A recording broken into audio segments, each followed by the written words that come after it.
صحكم سلاح. السلام عليكم، ازيكم يا رجاله؟ ورجعنا لكم بفيديو جديد والجو متاخر. النهارده ما صحناش الساعه 6 الصبح عشان واحد عليا نومه، ولكن النهارده عندنا فيديو حلو بدات لكم من وانا طالع، ولسه هنخش ونشوف الدنيا فيها ايه. نصلي على النبي، نذكر الله، عايزين نوصل الفيديو ده 10000 لايك. يلا بينا. ايه السرعه اللي الواحد فيها دي؟ الواحد مش واخد على السرعه يا جدعان. المهم النهارده بقى يا جدعان هنعمل حاجه جميله قوي. في زغاليل هنفطمها، ابن شيماء بقى ابن سوزي، اي زغاليل جاهزه هنفطمها وهنجوز شيماء يا جدعان. زي ما شفتوا اكيد في العنوان، في حاجات كتير قوي قوي حلوه هنعملها. بس زي ما قلت لكم عايزين نوصل فيديو 10000 لايك. اذا كان انت على الفيسبوك، اذا كان انت على اليوتيوب، الكوت. يلا بينا. شفنا الفيديو اللي فات لما عالجنا الحمام، عايز اوريكم بقى النتيجه النهارده. بسم الله ما شاء الله. ده طبعا في الفيديو كانت عينيه قافله خالص، بصوا زي ما احنا شايفين فايق النهارده. وده كانت عينيه ورمه وفيها تجبنات، برضك احسن كتير. عايز اقول لكم بسم الله ما شاء الله. يا وريهم عينك التانيه اهو، مش ده. بصوا يا رجاله ما شاء الله، عينه فتحت. ده خف خالص الحمد لله. لحقنا اصلا في البدايه الموضوع السالمونيلا والاسهال اللي كان عنده بقى زي الفل، ما فيهوش اي حاجه. عايز حتى اوريكم عند المشاخ، بصوا ما فيش اي حاجه، نضيف وزي الفل. طبعا اول ما نقلته كان كل ده سايح وكان بايظ خالص. بسم الله ما شاء الله بقوا يعتبر 50-60% بقوا احسن. فيومين ثلاثه كده ان شاء الله يخفوا خالص وننقلهم. البلطو برضك جاب نتيجه يا جدعان. الواحد لما بيعالج بالبلطو بيبقى فيه ضمير في الشغل، انما من غير البلطو مهما نعالج الحمام بيتعب ويموت. هو السر في البلطو. هتلاقي يقول لك انا عايز ابقى دكتور عشان البس البلطو الاحمر. البلطو الابيض. السر في البلطو. سلكت الجميله. ها يا رجاله، نبدأ منين بقى؟ ولا منين؟ يلا بينا شوف دلوقتي. نبدأ يا جدعان دلوقتي ناخد بس شوية كلفة كده، عشان انا سيبت الحمام الزاجل ده. كنت بعمل معاهم فيديو شورتس نزل الصبح، فانتوا اكيد شفتوه.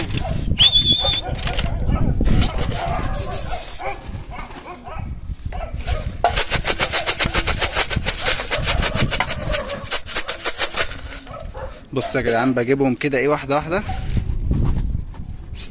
مش عايز اصفر عشان خاطر انتوا عارفين الهوا شديد. عايز بقى نجيبهم كده. يلا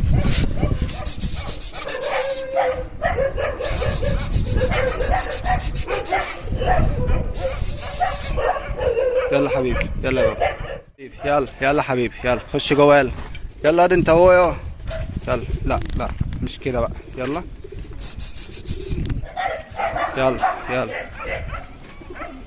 كده بقى يا ابن الجزمه انت وهو. طب يلا طيروا، عنكم ما نزلتوا، مش منزلهم. يلا خليهم يطيروا كده. اوجع دماغنا. اصل هم لسه اصلا، ده انا عايز اقول لكم ان انا لسه قافل الفيديو ده ومنتجه ومنزله، وبدات الفيديو ده فكان هم طاروا لسه نازلين، فاكيد مش هينزلوا من الدار للنار يعني. سيبهم براحتهم. وطبعا يا رجاله في نفس الفيديو نقلنا الزغلول الزاجل. هو راح فين؟ نقلنا الزغلول الزاجل ده فطمناه برضه. كنت ناوي افطمه في الفيديو الكبير بس خليته في الفيديو. يا نهار اسود، يا ريتني ما فطمته. ايه ده يا خبر ابيض. لا ده ما يقعدش مع الزغاليل ده، ما يقعدش مع الزغاليل. طب ننقله فين ده؟ لا تعالى ارجع مكانك. بس ارجع مكانه مع اهله. طب اعمل فيه ايه ده؟ بصوا الجدري قد ايه. طب بقول لكم تعالوا هنعلم كده في البدايه يا رجاله. نفتح النور بتاعنا. تمام. عايز اوريكم بصوا الجدريه. يا نهار ابيض، انا والله ما خدت بالي منها، وقسما بالله لسه واخد بالي منها دلوقتي معاكم. بصوا الجدريه قد ايه، بصوا. يا نهار ابيض. طيب ده هنعمل معاه ايه؟ عندنا مسه زرقاء اهي زي ما احنا شايفين. نقول بسم الله. انا عايز بس اوريها لكم كده. ايوه كده زي ما احنا شايفين بالمسه الزرقاء. بس كده يا رجاله اهو ما شاء الله. المفروض بقى انا بشتغل ازاي يعني مع الجدر ده عشان ينشف. المفروض مضاد الحيوي يا رجاله بينشف. تمام. فانا عندي هنا ده فيلوموكس هديله منه دلوقتي. ده هاخد مثلا على الزغوطه افضي حبايه هنا بشويه ميه وهنديله. تمام. يلا كده بسم الله.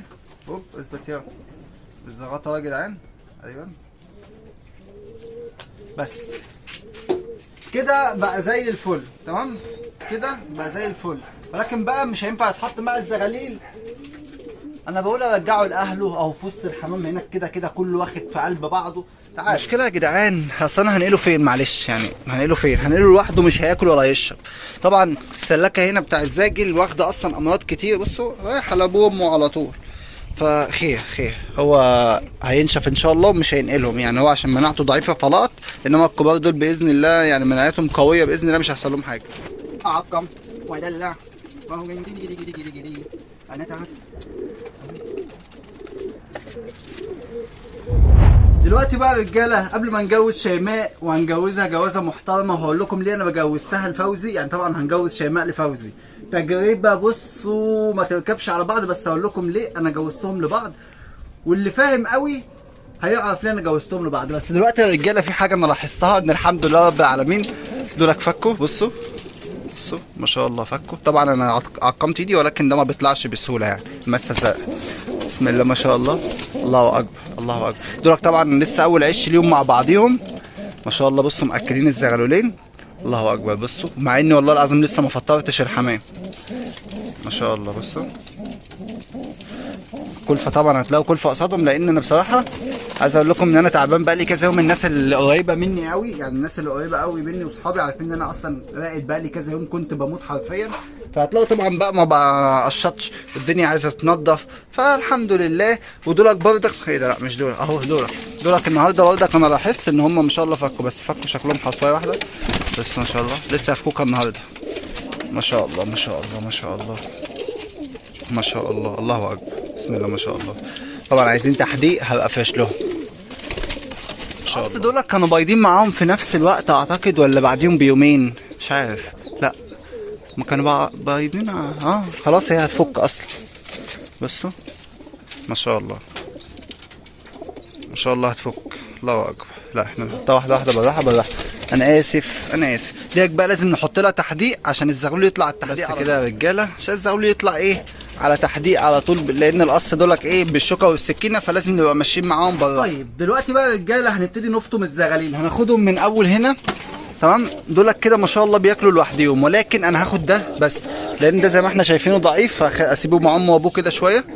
ده ضعيف شويه زي ما احنا شايفين، فهسيبه مع امه وابوه شويه. هاخد ده بقى، ده ما شاء الله كبر وظبط بياكل ويشرب لوحده زي الفل. انا عايز افطمهم لان في طريحه زغاليل كلها مع بعضيها هتشد بعض. ده كده اول حاجه الازرق قطيفه، عند دول كده كلهم طريحه هيشدوا بعض وياكلوا، وهنشوفهم دلوقتي وكل حاجه ان شاء الله. الازرق قطيفه تمام. عندنا بقى ابن سوزي. طيب ابن سوزي بقى هنعمل فيه ايه؟ نقول بسم الله تعالى. طيب ناخده هو كمان ما شاء الله برضك بياكل ويشرب لوحده. هتلاقي ان سوزي خست جدا تمام. نقول بسم الله كده اهو يا رجاله زي ما احنا. لا خش يا عم خش، هتتكسفش كلهم اخواتك تمام. وهنعمل ايه بقى مع سوزي؟ لان سوزي زي ما قلت لكم تعبت جدا. انا مش عايزها تبيض تاني دلوقتي خالص، ولا عايزها تشتغل. انا هنجيب كده طلعها، بس طلعها بقى مع بقيه النوتي. خدي رايحه فين بس فوزي طلع لها، طلعها كده مع بقيه النوتي تعيش حياتها. وده الذكر ده بقى هسيبه كده في الباب ايه متبوب لوحده تمام. نيجي بقى عند العروسه، نبتدي بقى ناخد الزغلول ده تمام. وهنشوف دلوقتي حاجه مهمه جدا تمام ما شاء الله. بس يا بت بسم الله ما شاء الله، الله اكبر. مطلعه قالب طوب مش زغلول، اللهم صل على النبي. خش يلا. طيب احنا كده نقلنا الزغاليل تمام. هنشوف دلوقتي حاجه، هنحط كلفه تمام. احنا عندنا الاربع زغاليل اللي جوه دولك بياكلوا، دولك لسه جداد. هنحط كلفه، والله دول طبقوا معاهم كان بيها، ما طبقوش هرجعهم تاني واسيبهم كام يوم تاني. فنقول بسم الله ونبتدي نحط لهم الكلفه. بسم الله الرحمن الرحيم.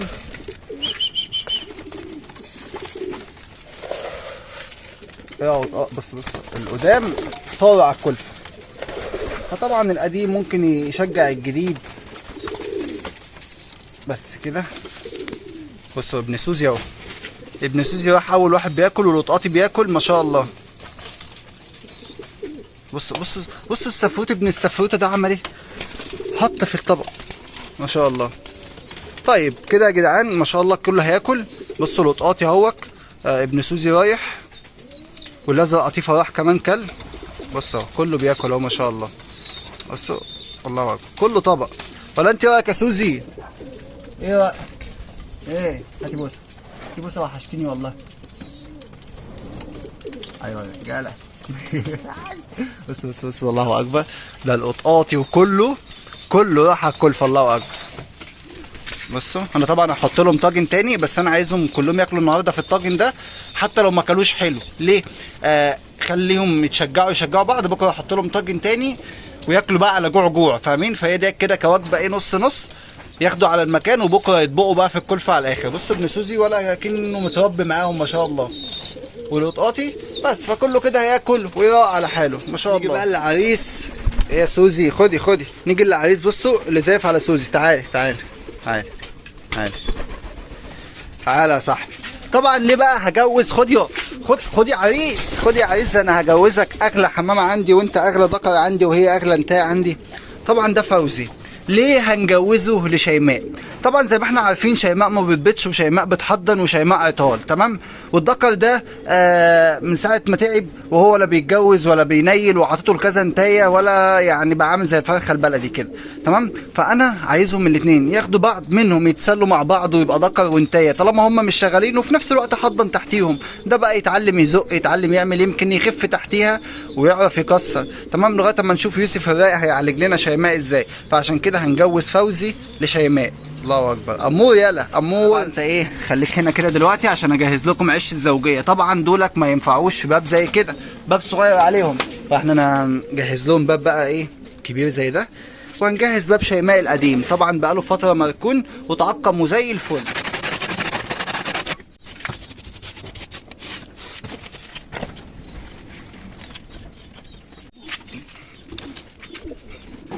وبس كده يا رجاله، الباب جاهز وزي الفل ونضف وبقى جاهز للعروسين.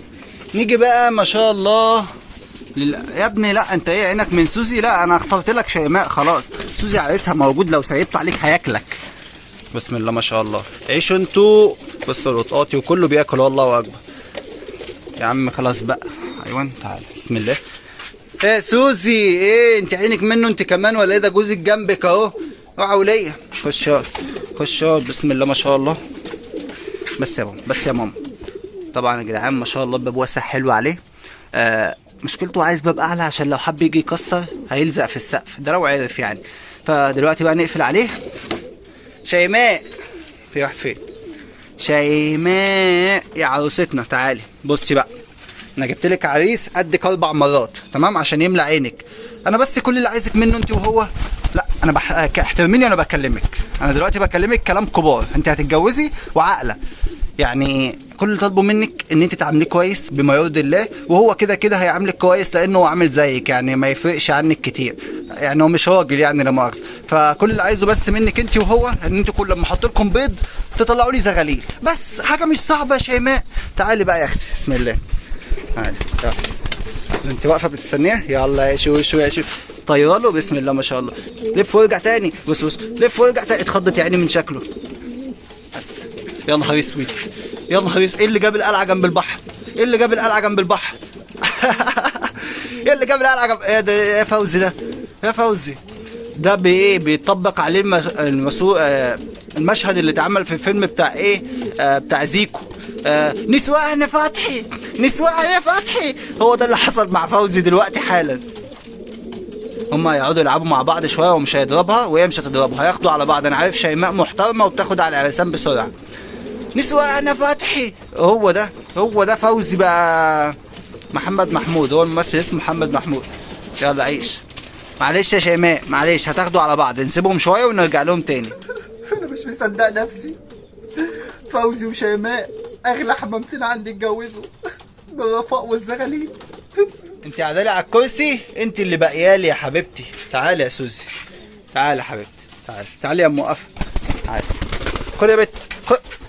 ولا انت مش فالحه غير في كتفي وتبوسي، تمام؟ اهي بتتجوز اهي، وانت عريسك اهو هيتجنن عليكي. بس يا بابا انت وهو العبوا مع بعض. هنيجي بقى دلوقتي يا جدعان القص دولك عايز سايبهم شويه برضك اللي هم يعني لسه صغيرين شويه. بس عايز اشوف عليهم كام ريشه كده مع بعضينا. ده لسه عليهم يجي 4 أو 6 ريشات، يعني لسه عليهم بتاع يجي 6 ريشات، فلسه مش هيحصوا دلوقتي. فبدل ما هم محبوسين نطلعهم كده مع بقيه الحمام. يلا حبيبي، يلا عاش. اللي بعده تعالى. ما شاء الله خد عليا، انا عايزك تاخد عليا، انا حبيتك والله. نقفل بقى الباب عشان مفيش حاجه تخش يعني يضربوا بعض هنا. دولك، لا ده دولك محصين اصلا. دولك المساويد دولك يعني قربوا يحصوا، انا حاسس ان هم قربوا يحصوا، فدولك انا مش هسيبهم. دولك زي ما احنا شايفين كده، دول مش هيسيبوا، دول هنسيبهم كده هنا شويه ياخدوا ويدوا كده بشكل ودي عشان يحصوا كده ويشتغلوا ايه ويجيبوا لنا زغاليل كويسه ان شاء الله. بس احنا نسيناهم وانا نسيتهم اصلا يا رجاله، حرفيا انا نسيتهم، ما بصورش معاهم خالص. الا وهما القص دولك. انتوا ايه مش ناويين تفرحونا؟ ده الذكر اللي كان جالنا وما لقيناش صاحبه، والنتايه بتاعته انا مش فاكر هم حصوا امتى بصراحه، بس هو البيض ما شاء الله معمر وشكله قرب يفك، يعني شكله ما شاء الله زي ما احنا شايفين كده، يعني شكله ما شاء الله قرب يفك. ايه يا عم انت وهي؟ لا انا عايز زغاليل في اقرب وقت، يعني ما شاء الله يا رجاله. الله اكبر. ده دول هيطلعوا ايه؟ دول هيطلعوا كريزليات دولك ولا هيطلعوا ايه؟ عايز اعرف بقى يا رجاله بجد والله، هما الزغاليل دي هتطلع ريش في راسها امتى؟ بصوا اول مره اشوف زغاليل شركسيه. ابص حرفيا، بصوا طلعوا ريش في كل حته الا في قفاهم وفي رقبتهم. يعني هل التهجين دوت بيطلع زغاليل عامله زي الفراخ الشركسيه؟ يعني الناس اللي عارفه الفراخ الشركسيه طبعا بصوا ده وريته طالع زغلول، بس لا ده الاتنين كده اهو، بصوا الاتنين كده اهو، بس ده ابتدى يطلع في قفاه شويه، ده ابتدى يطلع في قفاه شويه، بس ده شركسي.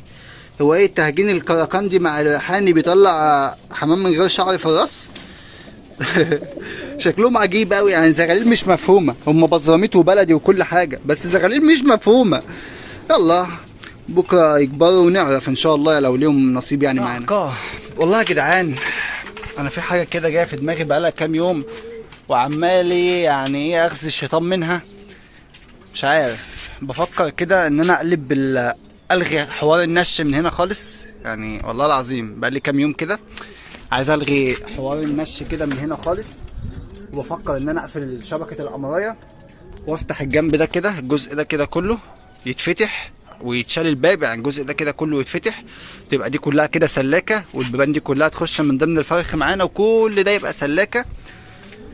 وباذن الله لما ربنا يفرجها عليا او معامل الدور الثاني فوق غيه، يعني انا ناوي باذن الله الفتره الجايه كده ربنا يرزقني. بس هو اللي معطلني حاجه، يعني انا لو على الاربع جناب هجيبهم خشب واعملهم، ولكن اللي معطلني حاجه الفرشه اللي هي الظهر اللي هيتعمل، طبعا عايز عروق وعايز فرش الواح كتير. فوالله لو حد عنده حاجات زي كده بسعر رخيص ويدهني بالاجل، والله من بكره اروح اعمل غير، لان فعلا هتكلف جامد. يعني انا عندي المساحه 4 متر في 6 متر، فكل دي عايزه تفرش الواح وعايزه عروق، فانا نفسي اعملها بامانه. يعني انا ان شاء الله هعملها باذن الله في يوم من الايام، نفسي اعملها ان انا افرشها كلها طبليه، ودي كلها تبقى سلاكه، 6 متر دي كده كلها تبقى سلاكه، وفوق يبقى في قاعده وفي غيه. يا نهار ابيض على الجمال، هعملها في يوم من الايام ان شاء الله. بس الفكره اللي بتراودني ان انا يعني اليومين دول اقلبها سلاكه، مش عارف ليه، مع ان في شويه زغاليل جوه على شويه دولك، بس لازم نهتم شويه، لان زي ما انتم شايفين بصوا الاهمال. بس والله العظيم ده تعب مني، حرفيا تعب المره دي. انا عارف ان انا بهمل ساعات كتير، ولكن المره دي ده تعب مني، انا مقصر بسبب تعب مني.